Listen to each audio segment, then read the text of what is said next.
নমস্কার বন্ধুরা, আশা করি আপনারা সবাই সুস্থ আছেন, ভালো আছেন। আবারও একটি নতুন ভিডিও নিয়ে আপনাদের সামনে হাজির হয়েছি। অনেকেই বৃন্দাবন মথুরায় ঘুরতে যান। সেখানে ব্রজের মাটি ধুলা মাখে গড়াগড়ি দেন। কিন্তু মথুরা বৃন্দাবন থেকে কিছু জিনিস আছে যেগুলি বাড়িতে আনা যায় না।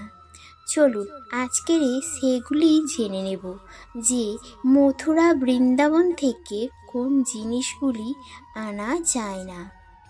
আনলে ভোগ করতে হয় ভয়ঙ্কর নরক যন্ত্রণা। গর্গ সংহিতা অনুযায়ী মথুরা বৃন্দাবন ঘুরতে গেলে সেখান থেকে গিরিরাজ গোবর্ধনের শিলাখণ্ড বা মাটি তুলে আনতে চান, কিন্তু এই শিলাখণ্ড বা মাটি আনতে নেই। কেন আনতে নেই? পুরাণে এর উল্লেখ পাওয়া যায়। এ বিষয়ে বিস্তারিত জেনে নিন এখান থেকে। রাধাকৃষ্ণের ভক্তরা মথুরা বৃন্দাবন ঘুরতে গিয়ে তারাও কৃষ্ণময় হয়ে ওঠেন। এই স্থান দুটি কৃষ্ণের জীবনে অপরিসীম গুরুত্ব বহন করে। এখানে জন্মেছিলেন কৃষ্ণ, এখানেই নানান লীলা করেছিলেন তিনি। মথুরা বৃন্দাবনে কৃষ্ণের বিভিন্ন স্বরূপের দর্শন করা যায়। এখানে এলে বাঁকে বিহারী মন্দির, প্রেম মন্দিরের দর্শন করতে যান অনেকে, কিন্তু এর পাশাপাশি গিরিরাজ অর্থাৎ গোবর্ধন পর্বত দর্শন করাও বাঞ্ছনীয়। কথিত আছে গিরিরাজের দর্শন করার পরই মথুরা বৃন্দাবনের যাত্রা সম্পূর্ণ হয়। দীপাবলির 3 দিন গোবর্ধন পর্বতের বিশেষ পুজো করা হয়। গর্গ সংহিতায় গিরিরাজকে পর্বতের রাজা এবং কৃষ্ণের অত্যন্ত প্রিয় হিসেবে চিহ্নিত করা হয়। বৃন্দাবন ঘুরতে গিয়ে অনেকে গিরিরাজের মাটি বা ছোট শিলাখণ্ড নিয়ে আসেন, কিন্তু শাস্ত্র মতে এটি করা অনুচিত। এর পিছনে একটি গভীর কারণ বর্তমান। অহো গোবর্ধন সাক্ষাৎ গিরিরাজ হরি প্রিয় তৎসমানং ন তর্তহি বিধতে ভূতলে দিবি। অর্থাৎ গোবর্ধন পর্বতের রাজা ও কৃষ্ণের অতি প্রিয়। এর সমান পৃথিবী ও স্বর্গে অন্য কোনো তীর্থ স্থান নেই। গিরিরাজের মাহাত্ম্য ব্যাখ্যা করেছেন স্বয়ং নারদ। আবার গিরিরাজ খণ্ডের 10ম অধ্যায় অনুযায়ী যে ব্যক্তি গোবর্ধনে আয়োজিত যজ্ঞে উত্তম দক্ষিণা দেন তারা স্বর্গলোকের মস্তকে পা রেখে বিষ্ণুধামে পৌঁছে যান।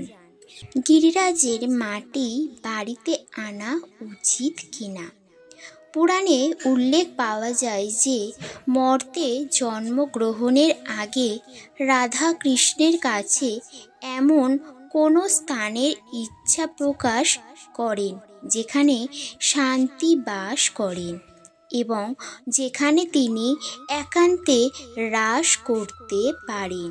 এরপর কৃষ্ণ নিজের হৃদয়ে দেখেন এবং সেখান থেকে এক তীব্র রশ্মিপুঞ্জ নিঃগত হয়।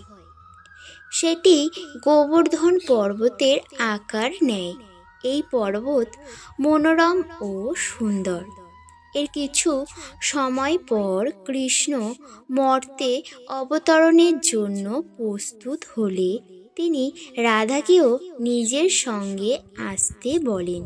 তখন রাধারানী কৃষ্ণকে বলেন যে বৃন্দাবন, মথুরা ও গোবর্ধন ছাড়া তিনি কিভাবে থাকবেন। এরপর কৃষ্ণ 84 ক্রোশে ছড়িয়ে থাকা ব্রিজমণ্ডলকে মর্তে পাঠান। শালমল দ্বীপে দ্রোণাচল গিরিতে জন্মগ্রহণ করেন গোবর্ধন। গর্গ সংহিতা অনুযায়ী গিরিরাজকে 84 ক্রোশের বাইরে নিয়ে যাওয়া উচিত নয়।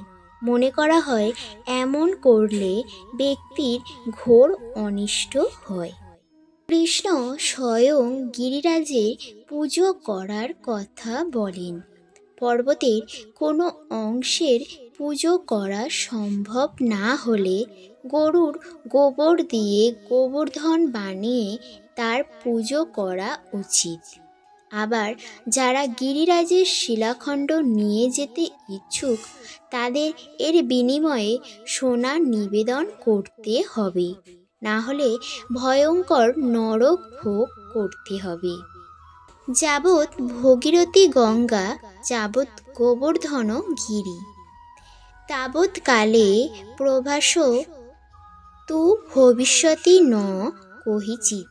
অর্থাৎ যতদিন ভগীরথী গঙ্গা উপস্থিত ততদিন গোবর্ধন পর্বত থাকবে। আজকের ভিডিওটি এটাই ছিল, কেন ব্রোঞ্জের মৃত্তিকা বা মাটি বাড়িতে আনা যায় না, আর যদিও আনতে চান তাহলে কিভাবে আনবেন। ভিডিওটি কেমন লাগলো অবশ্যই কমেন্টে জানাবেন।